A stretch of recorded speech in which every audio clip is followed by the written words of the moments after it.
muliakan Allah. Dialah Allah Tuhan kita yang wajib kita sembah.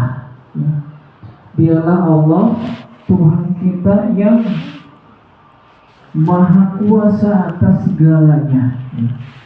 Dan dialah Allah yang Maha Kuasa atas segala makhluk yang ada di dunia, ya, dan ada yang di langit. Ya. Selain Allah, ya, selain Allah adalah makhluk, dan setiap makhluk ini, hadirin yang setiap makhluk ini sedikit pun tidak bisa memberikan madarat ataupun manfaat tanpa izin Allah, tanpa izinnya Allah. Apabila ada 1000 orang yang hendak ingin mencelakakan kita atau hendak membunuh kita, mungkin ya, berkumpul, misalkan kita berkumpul ingin membunuh si Jawan misalnya, udah berencana nih pengen masih jauh nanti pulang aja saya bunuh dia jangan, misalkan udah berencana tapi tanpa izinnya Allah, ya, bagaimanapun kita berusaha membunuh si Jawan itu tidak akan berhasil. Dia tetap akan hidup panjang umur walaupun tangannya tidak ada, misalkan kaki tidak ada karena dibantai misalkan, dan sebagainya. Ya, itu karena semata-mata izinnya Allah. Ya. Allah kuasa, makhluk tak kuasa. Itulah makna dari kalimah la ilaha illallah. Ya, maka dawamkan dalam hidup kita ini kalimah la ilaha illallah.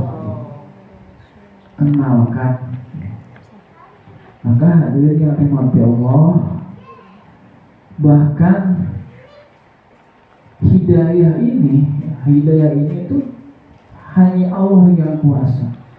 Apabila diibaratkan ada berapa nabi kita itu 1200 atau 12.000 sih nabi, Nabi Rasul itu ada, ibaratkan ada 1000 Rasul, Nabi dan Rasul ini ingin memberikan hidayah kepada teman-teman kita yang belum pada ngaji misalkan, yang ingin supaya masuk Islam misalkan. Sekelas Nabi pun apabila Allah tidak berkehendak, maka hidayah itu kepada kaumnya tidak akan ada, tidak akan terjadi. Bahkan Nabi Ibrahim alaihissalam, ya, dia tidak mampu mengajak orang tuanya. Siapa orang tuanya? Nabi Ibrahim yang suka bikin patung tuh. Bahkan tidak mampu mengajak orang tuanya untuk bisa memeluk Islam, memeluk agamanya Allah. Nabi Muhammad pun, ya, Muhammad tidak bisa mengajak pamannya, paman tercintanya akan bisa masuk Islam. Siapa pamannya? Hah? Abu Jahal ya, pamannya juga itu. Masih pamannya juga kan? Itu saking sayang tidak bisa mengajak masuk Islam. Ya. Maka hadirin, dalam hidup ini bagaimana agar kita bisa mengenal Allah, agar di dalam hati kita ini yang terisi diutamakan adalah Allah. Apabila di dalam keseharian kita, ya, kita sibuk dengan teman-teman kita, ya, dengan teman-teman kita, dengan teman-teman sibuk gitu kan, pasti kita akan mengenal satu sama lain dengan teman kita, pasti kita kenal. Apabila kita sibuk dengan ternak kita, misalnya ternak domba, ternak apa, kita terus saja sibuk dengan itu, pasti lama-lama kita kenal dengan ternak dengan ternak kita. Termasuk kita pun juga apabila ingin kenal dengan Allah, maka sibukkanlah diri kita, sibukkanlah hati kita berhubungan dengan Allah. Tiap hari kita zikir ya, tiap hari kita pengajian.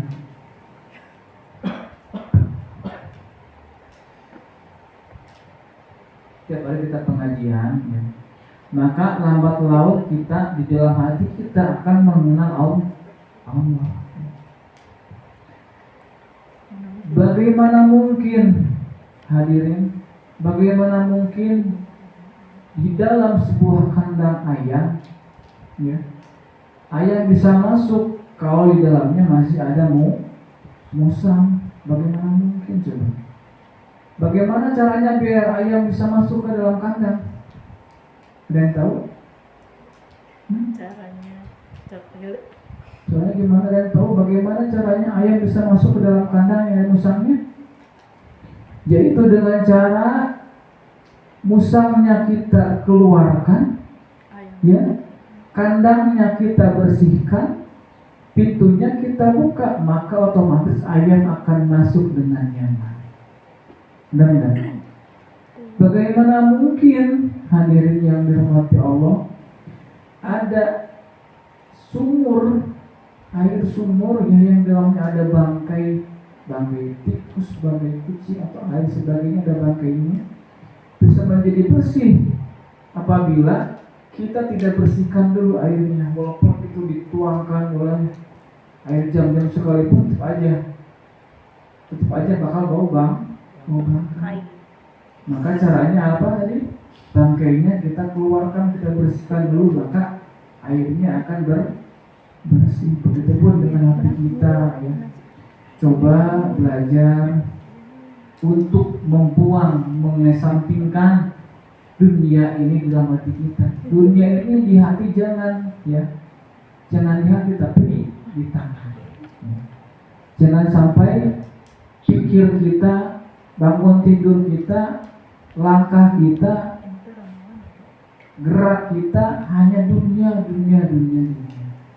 Sayang ya. Banyak orang yang ketika mengejar dunia dia meninggal. Banyak orang yang sedang ingin bercerita, ingin punya mobil nih, bahkan ketika mau izin keluar beli mobil dia meninggal. Ada orang yang pengen nikah, tahu-taunya meninggal dan lain sebagainya. Maka Allah ini sebetulnya sifatnya pencemburu juga, ya. Bahkan saking cemburunya dikisahkan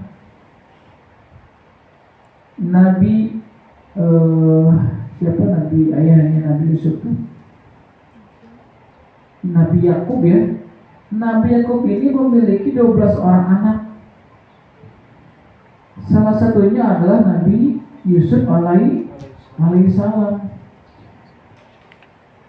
Karena saking tampannya Nabi Yusuf ini, maka Nabi Yakub ini sangat terngiang-ngiang dengan anaknya. Bahkan ketika berdoa pun Nabi Yakub ini selalu terngiang, anakku yang ganteng, Nabi Yusuf yang ganteng, yang rupawan, terus seperti itu.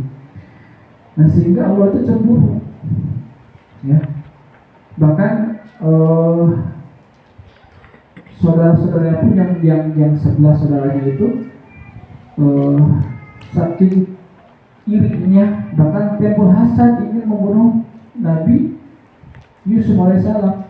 Tapi karena Allah tidak mengizinkan ya, Nabi Yusuf ini tetap hidup, gitu kan. Maka saking cemburunya Allah tadi ya, Allah pisahkan tuh. Allah itu nggak mau diduakan, bukan cuma sekedar wanita yang nggak mau diduakan ya pun ya. Allah pun nggak mau diduakan. Allah tidak mau diduakan sehingga Nabi Yusuf dipisahkan 40 tahun dengan Nabi Yakub. Saking cemburunya. Maka kita pun juga sama ya, ke harta kita jangan sampai kita simpan di hati kita, ke pasangan kita jangan ditamkan, jangan seperti hati kita ya. Kalau di hati kita sudah penuh dengan dunia, segala bentuk rupa dengan dunia, maka Allah maka untuk urusan akhirat akan susah. Tapi ketika kita menyimpan Allah yang utama di dalam hati kita ya saudara-saudara, maka yang lain pun, istri, ya orang tua, harta lain mengikuti di pinggirnya, mengikuti semua. Ya. Bagaimana mungkin kita bisa mencintai pasangan kita, anak-anak kita, saudara-saudara kita, tapi kita itu tidak mencintai Allah. Nah itu poin, ya. Maka hadirin yang dirahmati Allah, coba dari sekarang mulai belajar bagaimana cara agar kita lebih mengenal Allah. Maka tadi perbanyaklah zikir kepada Allah, mengingat Allah dari mulai bangun tidur hingga tidur lagi, tidur lagi. Maka pertama mengingat Allah. Hadirin yang mati Allah, berapa ini cukup kali ya? Bahasa 8 ada lebih? Ya.